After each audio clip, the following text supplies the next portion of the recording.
তো বন্ধুরা নমস্কার তোমাদেরকে। তো কথা হচ্ছে কি আমি কোথায় চলে এসেছি দেখাচ্ছি তোমাদেরকে। তো এটা হচ্ছে আমাদের রঘুনাথগঞ্জ সুভাষ দ্বীপ, ঠিক আছে। তো সেইখানে আমি চলে এসেছি। আর কথা হচ্ছে কি এটা হচ্ছে তোমাদের মানে মুর্শিদাবাদ পড়ছে, ঠিক আছে। তোমরা যদি কেউ যদি আসতে চাও তাহলে কিন্তু আসতে পারো, ঠিক আছে। তোমাদের এই দেখো সামনেই কিন্তু গঙ্গা, এই দেখো গঙ্গা পড়ছে, ওকে বন্ধুরা, গঙ্গা। আর ওই সব জায়গাতে পিকনিক হচ্ছে, এই জন্য কিন্তু আমি এখান থেকে এইগুলো নিচ্ছি সিনারিগুলো। এই দেখো পুরো আর এটা পুরো রাস্তা এদিক দিয়ে চলে যায়, ঠিক আছে। বাট আমি তোমাদেরকে দেখিয়ে দিচ্ছি, চলো। কথা হচ্ছে কি এই হচ্ছে আমি আজকে আমার একটু এদিকে কাজও ছিল, কিছু কিছু শর্টও ছিল, এই জন্য কিন্তু চলে এসেছে, ঠিক আছে।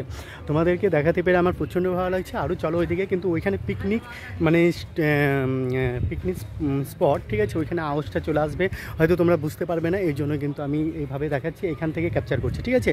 তো যাই হোক চলো। আর প্রচণ্ড ভালো লাগছে, এই দেখো এরিয়াটা তোমাদের দেখিয়ে দিই, এতটা ভালো লাগছে কি বলবো, প্রচণ্ড। আমাকেও খুব সুন্দর লাগছে, ঠিক আছে।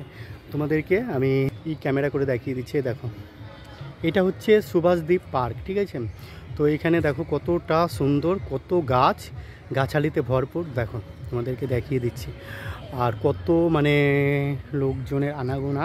আর কথা হচ্ছে কি বন্ধুরা, এখানে কিন্তু পিকনিক মানে এই তোমাদের জানুয়ারি মাসে কিন্তু প্রচণ্ড মানে হয়, ওই কী বলবো পিকনিক হয়, ঠিক আছে। তো এই জন্য কিন্তু ওইদিকে যাওয়াই যাবে না, ওইদিকে তো মানে আমি রিলস ভিডিও করে দেখাবো, ঠিক আছে, যেন সাউন্ডটা না বোঝা যায়। তো এই জন্য আমি ওইদিকে যেতে পারছি না, ঠিক আছে, যাবো, ঠিক আছে। তো তার আগে কিন্তু আমি তোমাদেরকে দেখিয়ে নিলাম। আর তোমরা যে এতটা ভালোবাসা দিচ্ছ এই জন্য অসংখ্য অসংখ্য ধন্যবাদ। আর আমাকে কীরকম লাগছে এই ড্রেসে, আমি দুটো চশমা এনেছি, এই একটা আর এই একটা পরে আছি, ঠিক আছে। চলো যাওয়া যাক তাহলে, হ্যাঁ। তো দেখো রাস্তা দিয়ে আমরা চলে যাচ্ছি, কতটা সুন্দর এরিয়াটা এতটা সুন্দর কি বলবো, প্রচণ্ড সুন্দর। আর এটা হচ্ছে আমাদের বাড়ির কাছাকাছি পড়ছে, ঠিক আছে। তো এই জন্য চলেও এলাম, ঠিক আছে। এতটা সুন্দর মানে কি মুহূর্তগুলো আমি মিস করতে চাই না। অনেকেই বলছিল যে কিরণদা তুমি শুধু দুঃখের ভিডিও দাও, কান্না করো। দেখো আমার তো দুঃখ আছেই, যখন দুঃখ ওঠে কি না তখন তো একটু কান্না করতেই হয়, ঠিক আছে। কিসের জন্য, আমার তো জানোই আমার মানে কি বলবো, আবার নতুন করে বলতে চাই না, বউ না থাকাতে বউ চলে গেল, ঠিক আছে, মেয়েগুলো আমার কাছে থাকে না, তো দুঃখ হয় না, দুঃখ হয়। তার মধ্যে কিন্তু আমি মানে তোমাদের জন্যই বেঁচে আছি। কিসের জন্য, মানে তোমরা যে এতটা ভালোবাসা দিচ্ছ এই জন্য মানে বেঁচে আছি আর কি।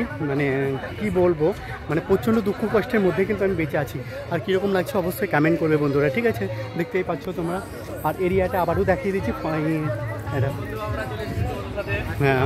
তো কথা হচ্ছে কি খুবই ভালো লাগছে, ঠিক আছে। আর যাই হোক আমি স্টপ করে দিচ্ছি, কিসের জন্য আর মানে বেশি বড় করবো না ব্লগটা, বেশি বড় হলে কিন্তু তোমরা দেখবে না, ঠিক আছে। ওকে বন্ধুরা, বাই বাই।